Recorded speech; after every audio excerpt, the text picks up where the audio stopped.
გორისა და ატენის ეპარქიის სოფელ არბოს წმინდა გიორგის სახელობის ტაძრის წინამძღვარი დეკანოზი გიორგი კარელიძე შემოგვიერთდა. დილომშვიდობისა. დაგლოცეთ მამა გიორგი, მადლობა ჩვენთან მოგზაურობისთვის. დიდი მადლობა.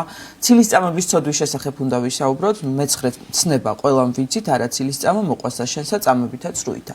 ცილისწამება, რომელიც თავის თავში მოიცავს სიცრუესაც, ბუნებრივია, მაგრამ ალბათ კიდევ უფრო მძიმე ცოდვაა და რამდენად უფრო მძიმე ცოდვა ამას თქვენ გამოვისმენთ. ერთ-ერთი დიდი ბოროტება არის, რაც შეიძლება ადამიანმა ჩაიდინოს. აი, ცოდვის სიმძიმეზე რომ გვესაუბროთ და საიდან იღებს სათავეს, აი, რატომ უნდება ადამიანს, რომ მეორე ადამიანს ცილი დასწამოს, რაღაც დააბრალოს.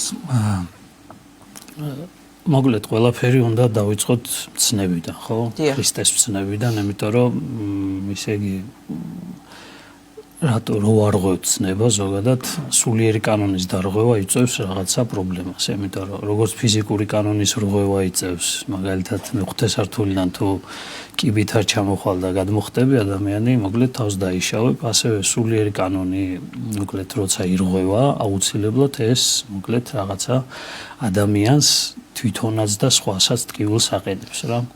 ხო და ამიტომ ცნება უნდა მოვიყვანო და თუ გახსოვთ მათეს სახარებაში უკვე მთის ქადაგებას რო იწყებს მაცხოვარი ნეტარებების მერე, როდესაც ეუნება მერე მოკლედ გვეუნება ყველას რომ ნათელნი უნდა ვიყვეთ ამის სოფლისა პირველი ძახის ასეთ რამეს რომ ესე 21-22 მუხლია მოკლედ გსმენიათ რომ ძველ ხალხს ეთქვაო რომ მოკლედ არა კაცკლა მაგრამ მე გეტყვითო რომ ვინცო განურისხდეს თავის ძმასო ხო ან უმიზეზოდ ეგ არის ძალიან მნიშვნელოვანი უმიზეზოდ განურისხდეს თავის ძმასო თანამდებარის იგი სასჯელისა ანუ ნიშნავს უმიზეზოდ განრისხება რა ზუსტად ეს არის უმიზეზოდ რაღაცის მოკლედ თუნდაც პირდაპირ თქმა ადამიანზე ან თუნდაც მე ჩუმად მასზე თქვათ ამის ამ ინფორმაციის გავრცელება ეს არის ძალიან მძიმე ცოდვა ანუ ეხლა ნახეთ კვლელობაა ეს საბოლოო ჯამში ხო მოდი ესე ვთქვათ პირდაპირ გაგები თუ არსებობს სულიერი მკვლელობა ანუ ჩვენ ვართ შეჩვეული რაღაცა მაინც ამ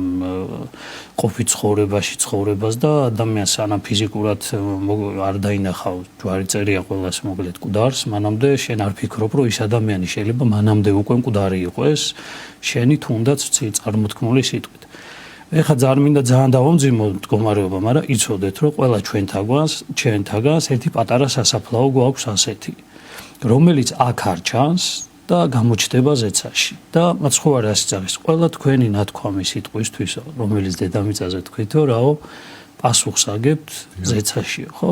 ანუ ჩვენი ეს მოკლული ადამიანები, რომელიც არავინ არ ვიცი ჩვენი ნათქვამი სიტყვით, აიმიტომ აი რაღაცა უბრალოდ თითქოს რაღაცა შემოვედის რაღაც სამსახურში რაღაცა უცებ რაღაცა იმას თქვენი გავისროლე რაღაცა თქვი ცოტა ისე და ეს შეიძლება ისე მოხვდა ადამიანს რომ სულიერად განადგურდა ის განადგურება მერე წავიდა გადასცა სხვას ვის მეორეს გადასცა მესამეს და საბოლოო ჯამში ანუ ისე იგი ამიტომ არის წუთისოფელი დახასიათებული რომ ბოლოსო გამრავლებითა უსჯულოებისათა გახმება სიყვარული მრავალთა და მოიწევა აღსასრული. ანუ საბოლოო ჯამში, როდესაც ადამიანი ვერ გააკონტროლებს საკუთარ სიტყვას, ანუ სიყვარულს დაკარგავს და მისი, ანუ ეგოიზმი გაიმარჯვებს და მე მინდა, მე ესე უნდა ვთქვა, მე ესე ვფიქრობ, რა წამს ეს სულისკვეთება იქნება ადამიანში, ჩათვალეთ, რომ ანუ ღვთის სიყვარული არის ამოწურული. ეხლა ნახეთ როგორ არის, ჩვენ ვართ ამისთვის, აი ქრისტიანები რო იძახის უფალი რო აი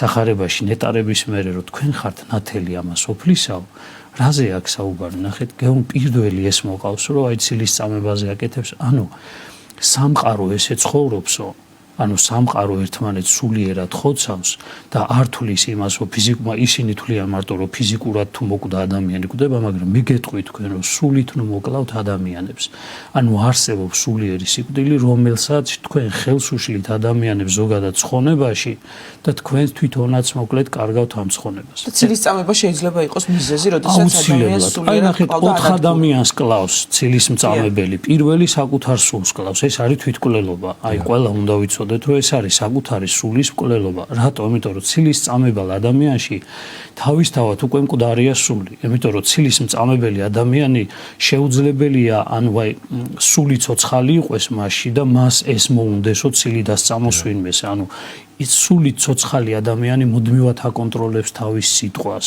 ანუ იცის ფასი, რატომ? იმიტომ რომ თვითონ რო გაცოცხლდა, თვითონ იცის რომ რამდენი ნათქვამი სიტყვა როგორ თულად გადაიტანა და რა ძნელი იყო ამ ჭრილობების განკურნება.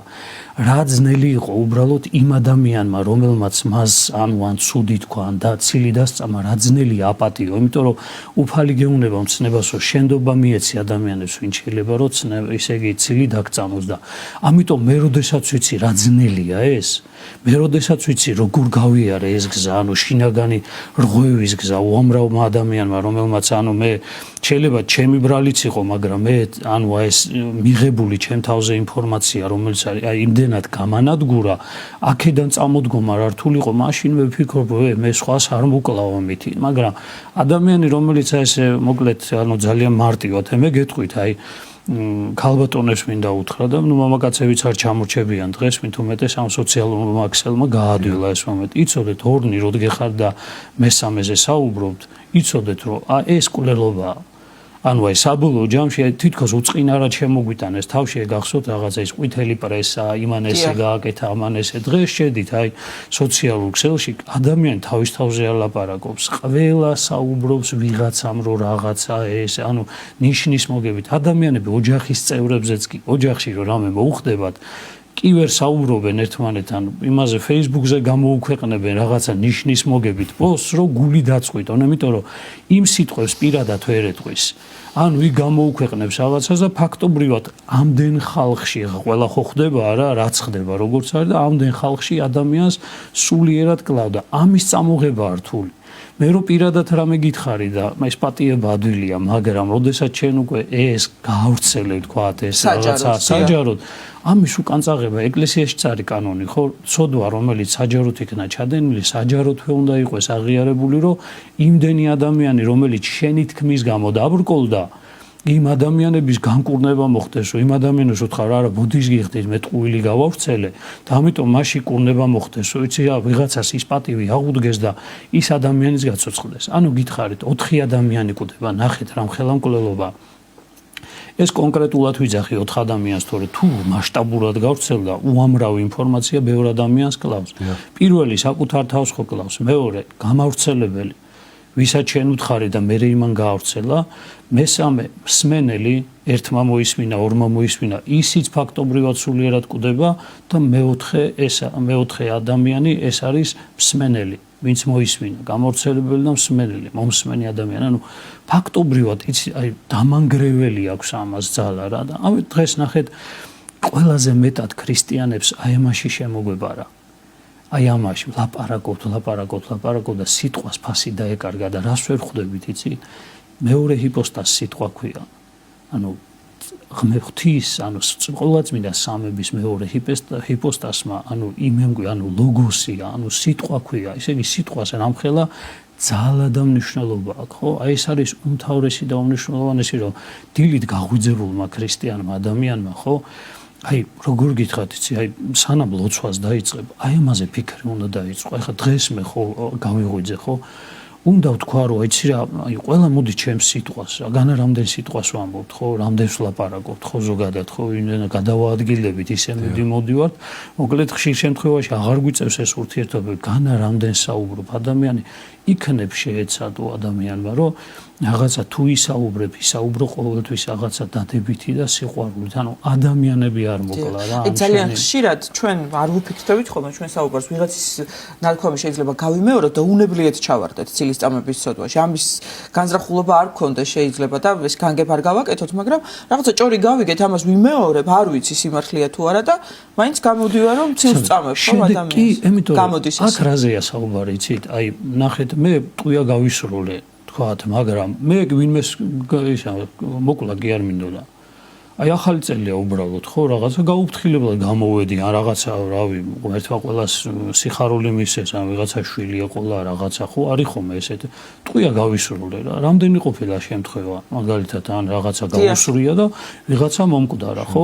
გეუნები ადამიანს, არა, იურიდიულად ეუბნა, არა, მე ეს განზრახვა არ მქონია რაღაცა, მაგრამ შედეგს ხო ვერ შეცვლი ხო ვიღაცა ხო დააზიანე.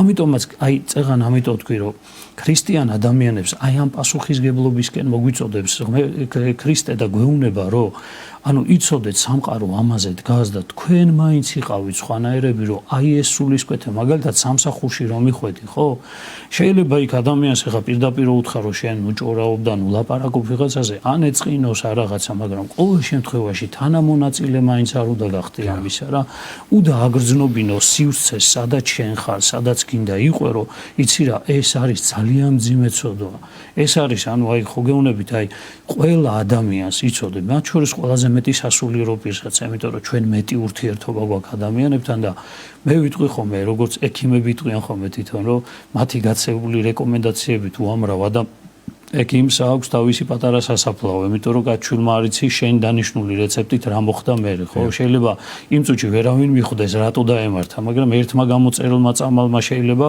ფატალური შედეგი მიიღოს და ვერავინ მიხვდება რომ ამ წამლის გამო იყო. ასევე ჩვენც, ანუ ქრისტიანებს გვეუბნება რომ ფიზიკური მკვლელობა კი არა, სულიერად იხედეთ, ანუ სულიერად უყურეთ ადამიანებს და თქვენი ნებისმიერი სიტყვა, მით უმეტეს თქვენი ნათქვამი სიტყვა, იმიტომ რომ ქრისტიანი ადამიანი მაინც სოციუმში სადაც არ გინდა იყოს, მაინც გარკვეული დამაჯერებლობით აი სარგებლობს. ანუ აი როცა მრევლი ადამიანი რაღაცა ახსარებელია მასე სადაც არ გინდა იყოს, ხო? ყოველთვის რაღაცა აი უყურებენ რა სიტყვის, როგორი იტყვის, როგორი ქცევა, იმიტომ რომ ანუ იციან რომ მისი მთავარი წიგნი არის სახარება.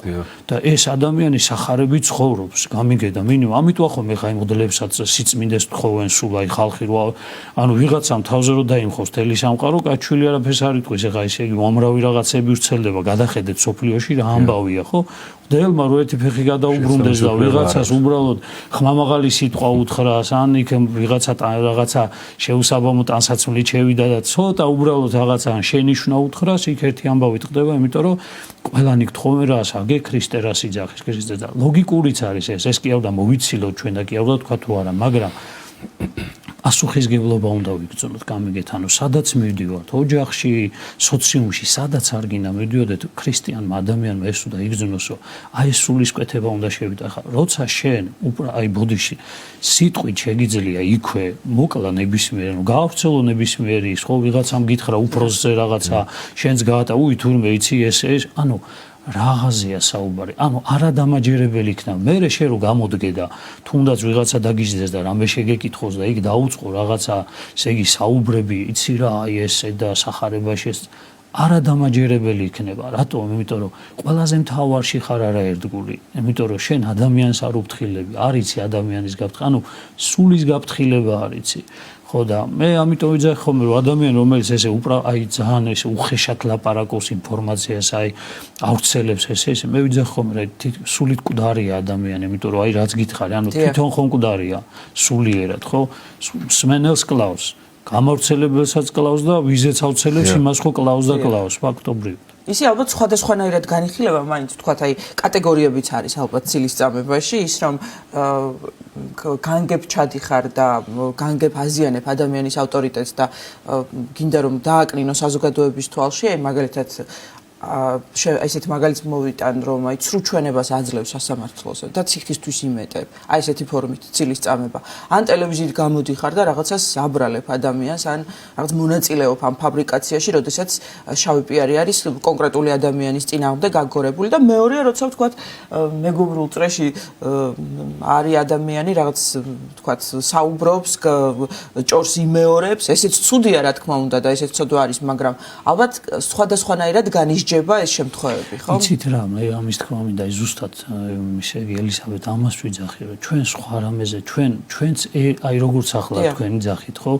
ჩვენც ასე ვფიქრობთ თითქოს და ჩვენ თქო ამისთვის არ ვართ მოწოდებული გამიგეთ. ის რაც სამყაროში ხდება, რომ სამყაროს კანონი ჭირდება იმისთვის, რომ ისე იგი აი ცხოველური ნაწილი ადამიანში როგორ მიალაგმოს და ხო მიხვდი აი რაღაცა პირდაპირი გაგების ზიანი არ მიაყენოს ადამიანზე, ციხეში არ ჩასვას და ეს ხო გარე სამყაროა და ამაზე უფალი, ანუ ჩვენ სხვა რამეზე გვეუბნება ითქვაო ძველების მიმართ, რომ კაცი არ მოკლაო ანუ არ დააზიანო კაცი პირდაპირ გაგებით ხო რაღაცა ციხეში არ გაუშვა შენიმით მაგრამო მე გეტყვითო თქვენო რომ განურისხდეთ ხო ანუ გარც კი განრისხდეთო ამიტომ ახლა ჩვენ მოვიცილოთ ეს რაღაცა ქრისტიანებმა რო იცი რა ჩვენც მაშინ თქვათ ხო ანუ პირდაპირ თქვათ რომ ჩვენ ვართ იქ გარე სამყაროს ნაწილი ისინი და ჯერ არ ვართ ქრისტიანები და ღვთის წინაშე თითქოს პასუხისგებლობა ავირიდოთ მაგრამ ამიტომ ვიძახით თუ ჩვენ ისევ ცხოვრობთ მაშინ ჩვენი სიტყვა აღარაა დამაჯერებელი აი შენ რო იმ შემთხვევაში ასე აკეთებ, ანუ ცხოვრობ ის ერი როგორ ცხოვრობს ჩვეულებრივ და მე უბრალოდ სადღაც სიტუაციაში გამოდიხარ და მე რაღაცა მაღალფარდოვანი ისეთი სიტყვები და საღვთისმეტყველოებებით ახლა არიან ჩვენთან ხო თეოლოგები პირობითად ახლა არავის არ ვაკნინებ, მაგრამ ცოდნითად აქვთ რაღაცა თეოლოგიური განათლება, მაგრამ იმ თეოლოგიას პირობითად ისე იყენებენ, ანუ მოდი ერთი რამე ვთქვა, აი ნახეთ ძალიან მნიშვნელოვანი რამე გინდა გითხრა და მაგალითად მოგიყვანთ ერთ რამეს. აი ამას წინათ გახსოვთ ერთ დღიან მარხვაზე იყო საუბარი მე მამა ბიძინას მოუწია ამაზე განმარტება ნათლისღების წინათ კვირასო დაემთხვა არის თუ არა მარხვა ეხა არ დავასახელებ იმ გვერდს ერთ მართლმადიდებლური გვერდია მაგრამ ამავე დროს მე იმ გვერდიდან გავცელდა ეს დისკუსია გარეთ აი უყურებდი უბრალოდ ეხა იქ მინდოდა მე მაგრამ უბრალოდ ვერ ჩავერთე იქ ვერანაირად იმიტომ რომ მივხვდი რომ უბრალოდ არ შეიძლებოდა იმსი აი ყველაფერი დახარჯეს ადამიან, ყველაფერი უწოდეს ერთმანეთს, აი მან ლიბერალი ერთმანეთს, მართლმადიდებლებმა, ერთ რამეს ვიძახდი რა, ყველაფერი დაარღვიეთ ხალხო. ანუ ის რაც რისთვისაც მარხვა არის, ყველაფერი დაარღვიეთ და ეხლა რა მნიშვნელობა აქვს იმ კვირადღეს რა შეჭამ. აი მითხარი ხა უფალი იყურება ზემოდან ეს ხო საშინელება ანუ ყველამ ცნება დაარღვიეთ ცილის წამება გინდა რაზეც ახლა ვლაპარაკობთ ისე იგი შეურაცხყოფა ერთმანეთისა საჯაროდ განკითხვა ერთმანეთს აი ყველაფერი თუ კი ქრისტეს რამე მცნებები არის ხო ყველაფერი დაირღვა იმ დისკუსიაში ეგრე რო ვთქვათ მაგრამ ამავე დროს საბოლოო ჯამში ამავე დროს ისე იგი ვინ რაჭამა ახლა ამას აქვს კიდე განსხვავება ანუ არ ჯობს მაგას ხო როგორც პავლე მოციქული ძახისო რაღაცნაირად ხო მიხვდი რა რავი თუ შენ როგორც ფიქრობ ან მიდი ერთ სასულიერო პირს კითხე რაღაცა იმარხულე ეს დღე რა არის ანუ მარხვა იმაზეა რა ვჭამოთ რა არ ვჭამოთ ამაზეა დაყვანილი და ამიტომ რისი თქმა მინდა ნახეთ რომ სხვა არის სიმართლე ადამიანური აი სურო სიმართლე აი წმინდა წერილი და მამები რას გვეუბნებიან საერთოდ სიმართლეც კი იცოდე აი დაინახე რომ ეს ასე მოხდა ხო ანუ ფლობ იმ ინფორმაციას რომ აი ამ ადამიანმა ასე გააკეთა ეს კიდე არ ნიშნავს იმას რომ ეს შენ ამ ინფორმაციას შენ გამოიყენებ რისთვის ღვთისთვის სათნოდ ანუ სხვა არის ადამიანური სიმართლე და სხვა არის საღვთო სამართლიანობა უფალი გეუნება შენ რო რაღაცა სიმართლეს ფლობ იმიტომ ფლობ მაგ სიმართლეს რომ ამითი კურნება მოხდეს შენგან შენ როგორც ქრისტიანისგან იმ რაღაცა მომხდარი ფაქტის უკეთესისკენ შეცვლა მოხდეს და კურნება მოხდეს მე ამიტომ მოგეცი შენ ამ სიმართლის ცოდნისის და არა ისე რომ მასები გაანადგურო ვიზეც გაიგე ის გაანადგურო და მე საბოლოო ჯამში ეს მანკიერება გაავრცელო ფართო მასშტაბზე რომ უამრავი ადამიანი დახოც აი ეს გვეშლება ჩვენ გამიგეთ ნახეთ თითქოს ადამიანი სიმართლისთვის იბრძვის მაგრამ არანაირი საღვთო სამართლიანობა არ დევს ამისთვის აი ხომ მიხდი თვითონ თეოლოგიურ საკითხებშიც კი თუნდაც ავიღოთ ანუ ისეთი ფორმით ვაკეთებთ რაღაცას აი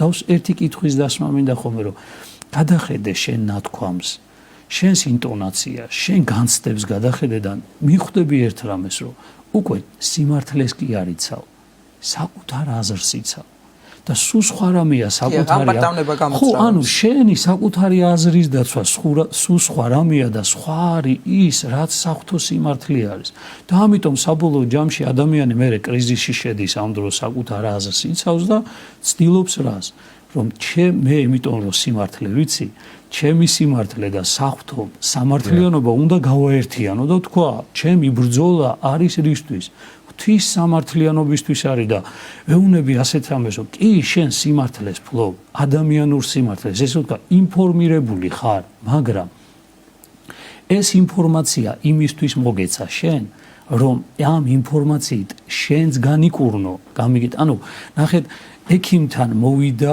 პაციენტი ძიმე პაციენტი მიხვდი და გაგიმხილა რაღაცა ისეთი რომელსაც ვერავის ვერ ეუნება რისთვის გაგიმხილა იმ ადამიანმა? იმისთვის რომ გამოხვიდე და კონსილიუმი მოაწყო და მე Facebook-ზე პოსტი დადო რომ ისე იგი ამ ადამიანს ესა და ესა ჭირს და ამიტომ მოვიდაო, იმიტომ გაგიმხილა ერთი ერთზე შენ კურნალს რომ იმ ადამიანს სწრაფადვე დაეხმარო იმაში რომ ამაში განიკურნოს.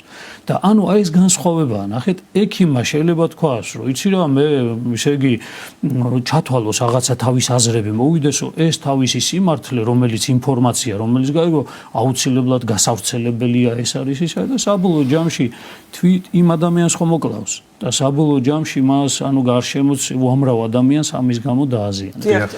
აი მამარიობის საუბრის დასაწყისში მიზეზი ახსენა ელისაბედმა, პირველ რიგში ბუნებრივია ცილისწამება მოიცავს ტყუილის თქმას, ხომ?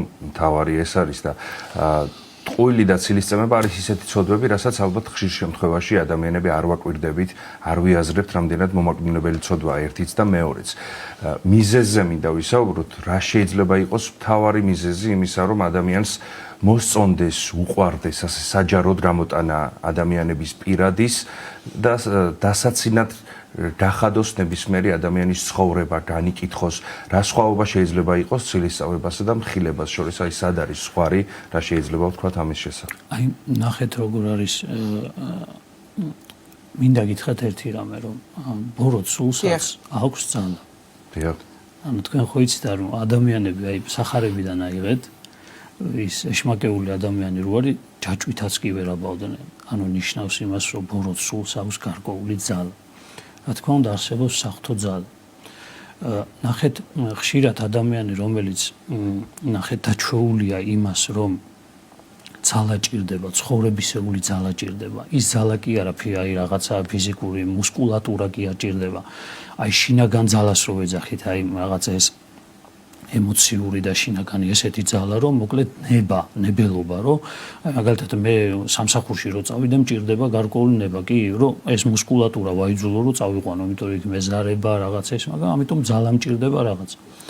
აი ნახეთ როგორ არის ხშირად ადამიანი იმდენად უკვე დაჩვეულია იქიდან ძალის მიღებას. ნახეთ მე რო იქ წავალ, თავის თავში მოყავს, მე რო იქ წავალ, იმ ამბავს გავიგებ, ამას გავიგებ, მე ამას მოყვა, აგროვებს რაღაც ამბავს, ნახეთ, ამით იკრებს ძალას. ადამიანი და მე ეს ხდება როგორც იცოდეთ, ნარკოტიკივით არის. შეიძლება ეხა ადამიანებს გონიათ, რომ მარტო ვთქვათ ის ნარკოტიკული საშუალებას. აი გახსოვთ არის ესეთი ჰორმონი ენდორფინებს რო ეძახიან, ეს ბედნიერების ჰორმონი. თქვენ უფიქროთ იმას, რომ ამისი არის ლეგალური მიღების გზა და არსებობს არალეგალური მიღების გზა. რა, რომ შენ დამოკიდებული ხარ უკვე რაღაცაზე და როცა ვიღაცა ბრაზდება, როცა ვიღაცა აი მაგალითად არიან ადამიანები, როდესაც აი წყობილებიდან გამოგიყვანენ, კარგად არიან. აი წყობილებიდან რომ გამოგიყვანენ, უბრალოდ კარგად მე გაჩერდება. ოჯახშიც არის ხშირად, აი ცოლ-ქმარ შორის არის ხშირად, აი რომ რაღაცა აი ოჯახში რამე ხდება ისეთი და ეხლა ფიქრობს ერთი რომ შენ ცუდად წუხარებაში იყო და შენ რაღაცა ხომ მიხდი აი თითქოს არაუშავს ყველაფერი იქნება და რას ქვია ხომ და იმდენად ცდილობს რომ აი ეს პრობლემას რომელსაც თვითონ ხედავს შენს გადმოგცეს რომ შენს უნდა გამოგიყვანოს აი ამ რაღაცა შინაგანი იმედიანი მდგომარეობიდან და მით უმეტეს ახლა როცა ოჯახის წევრები ვერ იმაშვებიან ვერ აკონტროლებენ ამას მით უმეტეს გარეთ გამოდღა იმად არიან ადამიანები ხო გეუბნებით აი ამ ძალის გარეშე ვერ ძლებენ და დღეს სამყარო თუ დააკვირდებით აი სოციალურ ქსელებს გადახედეთ ხო დღეს სამყარო ამით იცხოვრობს მიიღოს ეს ინფორმაცია ვინმეზე ჭორი. ნახე მე შინაგანად თითქმის ადამიანს აქვს აი მოშლილია შინაგანად და უხარია, როდესაც იღებს რომ ჩემზე უარესად ვინმეა. და ნახე ვავრცელებ იმას, ვიცი რა, მარტო მე კი არა ვარ ცუდად. მე კი არც ვამჟღავნებ რომ ცუდად ვარ, ისა იცი რა, ისა ნახე რა დღეში ეს. მირჩევნია რომ ყველა ცუდად იყოს, რომ ამ ფონზე მეც ჩემი ცუდად ყოფნა, ისე იგი მანუგეშებელი იყოს. ეხა ერთი რამე მინდა გითხრათ კიდე რა, აი რისთვის არის კიდე ქრისტიანი მოწოდებული და მინდა გითხრათ აი მამები ძახიან ასეთ რამეს, რომ ხშირად ადამიანი რომელიცო ცილს გწამებთ ან გამოდის და გეჩხუბებათო იმდენად შინაგანი სიმრთელე უნდა კონდესო, რომ უნდა ვიფიქროთო იქნებ იმ ადამიანისთვის ხარ ბოლო იმედი. ეს რო არ გამოუშვას გარეთ, შეიძლება წავიდეს და თავი მოიკლას. ნახე ქრისტიანი ამ ხელა პასუხისგება არ აუშავს. აი ქრისტეს მსახურებას გადახედეთ, არასოდეს ვინმეს რამე იტყოდა კი, მთავარია შენ იყო კარგად და არასოდეს სიმართლისთვის არ უბრძვია, მთავარია ადამიანისთვის ბრძოლობდა ის. ძალიან დიდი მადლობა საინტერესო საუბრისთვის და ალბათ ისიც მნიშვნელოვანია რომ ჩვენ ქრისტიანები კრიტიკული აზროვნება გქონდეს ადამიანებს და რასაც გვთავაზობენ ესე პირდაპირ არ დავიჯეროთ და კითხვის ნიშნები დავსვათ რომ არ გავხდეთ უნებლიეთ ჩვენც ცილისწამების მონაწილენი. გორისა და ატენის ეპარქიის სოფელ არბოს წმინდა გიორგის სახელობის ტაძრის წინამძღვარი დეკანოზი გიორგი კარელიძე საუბრობდა სტუდიაში.